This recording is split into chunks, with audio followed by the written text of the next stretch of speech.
일본에서 혐한으로 먹고 살던 정치인의 최후가 최근 일본 언론을 통해 전해졌습니다. 역시나 우리 네티즌들도 많은 관심을 보였는데요. 그런데 일본의 정치인들은 살려달라면서 소스라치게 놀라고 있다고 합니다. 어떤 일인지 살펴보겠습니다.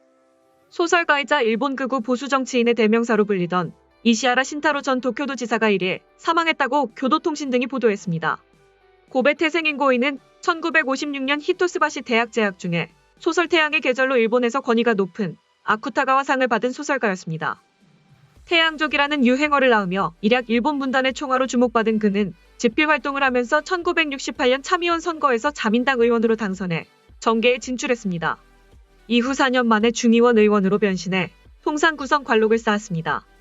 일본 극우 세력을 대변하는 정치인으로 이름을 날린 그는 환경청 장관과 운수 대신 등을 거쳐 자민당의 범파벌 정책 집단인 세이란카이의 핵심 멤버로 활약했습니다.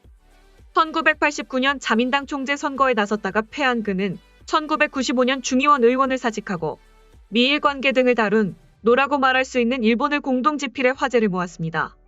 1999년 도쿄도 지사 선거에 도전, 일본 수도 행정을 맡은 그는 재임 중 올림픽 유치 활동을 펼치고 2012년 4월 방미 중에 도쿄도 차원의 센카쿠 열도 구입 의향을 밝혀 중일 간 갈등이 격화하는 단초를 제공하기도 했습니다. 13년여 동안의 도쿄도 지사 재임 중에는 인종 성차별적 발언을 계속하고 일본의 재무장 등 보수층을 자극하는 논리를 펼치는 수법으로 일본의 보수 우경화를 주도했다는 비판을 받았습니다. 북한 미사일 발사 등으로 대북 강경론이 한창 대두할 때는 일본 핵 무장을 촉구하는 극단적인 주장도 서슴지 않았습니다. 2004년 4월에는 제1외국인의 흉악범죄가 계속돼 지진 발생 시 소요를 일으킬 우려가 있다며 자위대 출동 필요성을 강조하고 불법 입국 외국인 등을 제3국인으로 지칭해 국제적인 논란을 일으켰습니다. 우익단체인 새 역사 교과서를 만드는 모임을 지원해 일본의 보수 우경화를 우려하는 측으로부터 비판을 받기도 했습니다. 2012년 10월 사선 임기 중 갑자기 지사직을 내놓고 그해 11월 신당인 태양의 당을 만들어 당시 오사카 시장이던 하시모토 도우루 일본 유신회 대표와 손잡고 중의원 선거를 통해 국정에 복귀했습니다. 그러나 2년 후인 2014년 12월 중의원 선거 비례대표로 낙선하며 정계에서 물러났습니다. 그는 2013년 6월 도쿄에서 한 가두연설에서 위안부를 알선한 것은 상인들인데 국가가 했다고 한 것이 고노다마라고 주장했습니다. 2014년 3월 기자회견 때는 일본의 조선 식민지화가 자국 방어를 위한 것이었다고 주장하는 등 한국과 관련해서도 수많은 망언을 쏟아냈습니다. 그는 정계 은퇴 선언 기자회견에선 죽을 때까지 말하고 싶은 말과 하고 싶은 일을 하다. 미움을 받으며 죽고 싶다면서 정치를 하는 동안 헌법이 한 글자도 바뀌지 않은 것이 마음에 걸린다는 말을 남겼습니다. 은퇴 후에는 왕성하게 집필과 강연 활동을 이어갔습니다. 이어 자신이 통렬하게 비판하던 다나카 가쿠에이 전 총리 생애를 1인칭으로 기술한 작품인 천재를 출간해 2016년 베스트셀러에 올려놓기도 했습니다. 인생의 중심이 혐한이었고 혐한으로 먹고 살아가던 전형적인 일본 정치인이었다는 겁니다. 이 소식이 전해지자 국내 네티즌들은 나쁜 짓을 많이 하다 갔으니 꼭 지옥으로 가시길, 헐헐 타는 지옥에서 영면하지 말고 고통 속에서 영원히 살아라. 억울하게 죽은 수많은 사람들의 원한이 조금이나마 풀어졌기를이라며 강하게 비판했습니다. 전문가들은 죄의 대가가 죽어서도 끝나지 않을 것이라며 일본의 정치인들 중에서도 일부는 죽어서까지 욕을 먹고 싶지 않다고 말하는 사람들도 있고 이 때문에 한국에 굳이 미운 짓을 하기 싫다는 정치인들도 있다. 이번 한국 네티즌들의 반응을 보고 우익 세력의 각성이 이어지길 바란다고 전했습니다. 다음은 해당 소식을 접한 일본 네티즌들의 반응입니다. 한국이 이시하라 신타로 씨를 망언 제족이라고 부른다는 것은 계속 말해왔다는 증거. 나라의 장래에 대해서 걱정하는 사람은 많지만 실제로 자신의 시간과 재산 등을 희생해 나라를 바로 세우기 위한 활동이나 행동을 하는 사람은 드물다. 이시하라 씨의 경우 경제적으로는 작가업이나 코멘테이터나 강연 활동에 힘쓰고 있는 편이 절대적으로 이익이었다. 스케일이 큰 희유한 정치인이었다. 이시하라 씨를 극우와 무엇을 가지고 단정할 것인가? 미디어 측이 먼저 그 지표를 제시한 후가 아닌가? 모 국익을 위한 내용이고 점잖은 논조라고 생각합니다. 그저 일본어판에서는 고인돌 때리기로밖에 읽히지 않는다고 생각합니다. 또 대량으로 혐한을 들린 것 같으니 이시하라 선생님도 결과적으로는 만족하고 계시려나. 한국 언론의 기사를 보면 현재 한국의 위치를 알 수 있어요. 한국은 적화 통일을 향해 좌로 기울어져 있으니까요. 한국 놈들이 이런 표현을 한다는 것은 일본의 국익에 이바지하는 활동을 해온 것이나 다름없다. 한국의 좋은 평가를 받는 정치인은 일본의 국익을 계속 훼손하는 정치꾼이라고 생각합니다. 왜 사실만 말하고 있는데 망언 제조기라는 소리를 듣는 것일까?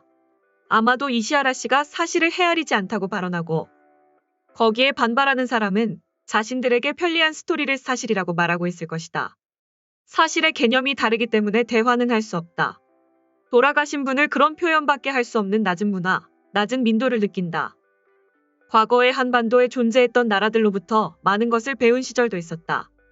그 후에도 나름대로 번영하고 문화도 성장해 갔겠지만 현대에 이르기까지 아무런 계승 없이 문명으로서 낮은 수준에 머물러 있을 것이다.